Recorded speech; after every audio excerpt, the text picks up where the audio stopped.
Akashvani December 9వ తారీఖు సాయంత్రం 5 గంటల న్యూస్. Hi everyone. ఈరోజు interesting thing, few days back Elon Musk ఒక ట్వీట్ చేశారు, Singapore is going to extinct అని. అవును, మీరు విన్నది కరెక్టే. సింగపూరే కాదు, చాలా డెవలప్డ్ కంట్రీస్ రానున్న 50-100 సంవత్సరాల్లో ఎక్స్టింక్ట్ అవ్వబోతున్నాయి.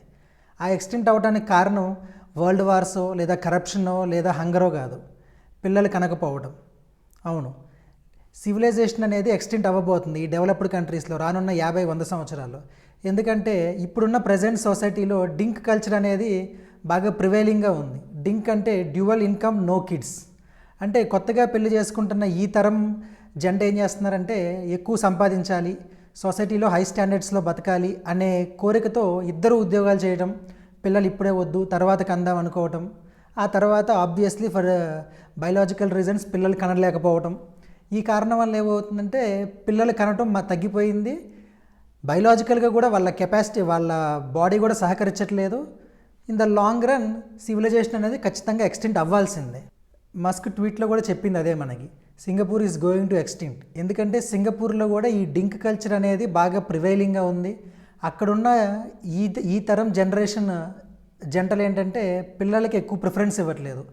వాళ్ళ డే టు డే లైఫ్లో ఒక కాస్ట్లీ లైఫ్ స్టైల్ని గడపడానికి, ఒక కాస్మోపాలిటన్ సిటీస్లో ఒక అద్భుతమైన లైఫ్ స్టైల్ని గడపడానికి కాను వాళ్ళు ఏం చేయాలో దాని మీద ఎక్కువ ఫోకస్ చేస్తున్నారు. అంటే భార్యాభర్తలు ఇద్దరూ జాబ్ చేయడం, పిల్లలు ఇప్పుడే వద్దు అనుకోవడం. ఫర్ ఎగ్జాంపుల్ మీరు సింగపూర్నే ఎగ్జాంపుల్గా తీసుకుంటే, సింగపూర్లో ప్రతి 10 మంది అమ్మాయిలకు గాను 9 మంది పిల్లలు మాత్రమే పుడుతున్నారు. ఇదే ట్రెండ్ ప్రకారం వెళ్తే రానున్న 100 సంవత్సరాల్లో సింగపూర్ ఎక్స్టెంట్ అవ్వబోతుంది. అంటే నెక్స్ట్ 100 ఇయర్స్లో సింగపూర్లో మెజారిటీ ఆఫ్ పీపుల్ ముసలి వాళ్ళే ఉంటారు, యూత్ కానీ యంగ్ జనరేషన్ కానీ ఉండరు మీకు. ఫర్ ఎగ్జాంపుల్ మీరు ఫ్యూ ఇయర్స్ బ్యాక్ తీసుకుంటే జపాన్ వరల్డ్లోనే 11th మోస్ట్ పాపులస్ కంట్రీ. అటువంటి జపాన్ ఈరోజు ప్రజెంట్ చిన్నపిల్లల డైపర్స్ కంటే కూడా పెద్దవాళ్ళ డైపర్స్నే ఎక్కువగా ఉంటుంది. దానికి కారణం ఏంటి? పిల్లల్ని కనకపోవటం, పిల్లలు వద్దు అనుకోవటం, పిల్లల కంటే మన లైఫ్ స్టైల్నే ఎక్కువ బాగా ఇంప్రూవ్ చేసుకుందాం అనే కుతూహలంతో ఉండటం ఈ జనరేషన్. దానివల్ల ఏంటంటే ఓల్డ్ పీపుల్ ఎక్కువ అవుతున్నారు, చిన్నపిల్లలు తగ్గిపోతున్నారు. ఇదే ట్రెండ్ కనుక కంటిన్యూ అయితే సివిలైజేషన్ అనేది ఖచ్చితంగా అంతరించిపోతుంది.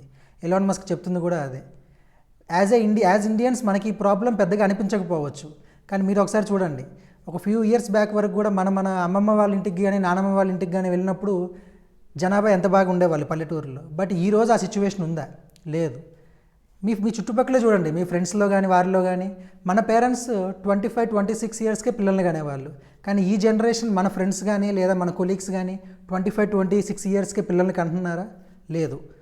ముందు సెటిల్ అవుదాం లైఫ్లో, ఒక ఇల్లు తీసుకుందాం, ఒక మంచి కారు తీసుకుందాం, ఈ మెటీరియల్ థింగ్స్ మీద ఎక్కువ ఫోకస్ చేస్తున్నారు. సో దానివల్ల ఏంటంటే బయలాజికల్గా కూడా వాళ్ళు ఫర్దర్గా ముందుకెళ్ళినప్పుడు పిల్లలు కంటానికి చాలా ఇబ్బందులు ఫేస్ చేయాల్సి వస్తుంది. సో సివిలైజేషన్ ఖచ్చితంగా ఎక్స్టెంట్ అవ్వక తప్పదు, ఇదే లైఫ్ స్టైల్ కనుక మనం ఫాలో అయితే. సో ఈ పరిస్థితుల్ని మార్చడం కోసం చాలా డెవలప్డ్ కంట్రీస్లో గవర్నమెంట్స్ కూడా సహకరిస్తున్నాయి. పిల్లల్ని కనడం కోసం, వాళ్ళని పెంచడం కోసం కొన్ని ఇన్సెంటివ్స్ ప్రొవైడ్ చేయడం కానీ పేరెంట్స్కి ఆ విధంగా.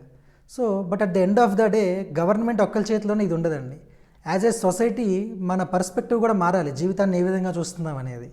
ఎందుకంటే మీకు గవర్నమెంట్ ఫర్ ఎగ్జాంపుల్ దుబాయ్ కానీ లేదా జాపనీస్ కానీ లేదా సింగపూర్ కానీ అక్కడ గవర్నమెంట్స్ ఏంటంటే మీరు పిల్లల కంటే మీకు కొంత డబ్బులు వాళ్ళు ఇవ్వటం ఇయర్లీ కాంపెన్సేషన్ కింద పిల్లల ఖర్చులకు కానీ వాళ్ళ మెయింటెనెన్స్ కోసం ఇటువంటివి చేస్తున్నాయి. బట్ స్టిల్ అక్కడ ఇటువంటి గ్రోత్ అనేది కనిపించట్లేదు. దానికి మెయిన్ రీజన్ ఏంటంటే యాజ్ ఏ సొసైటీ మన పర్స్పెక్టివ్ మారాలండి.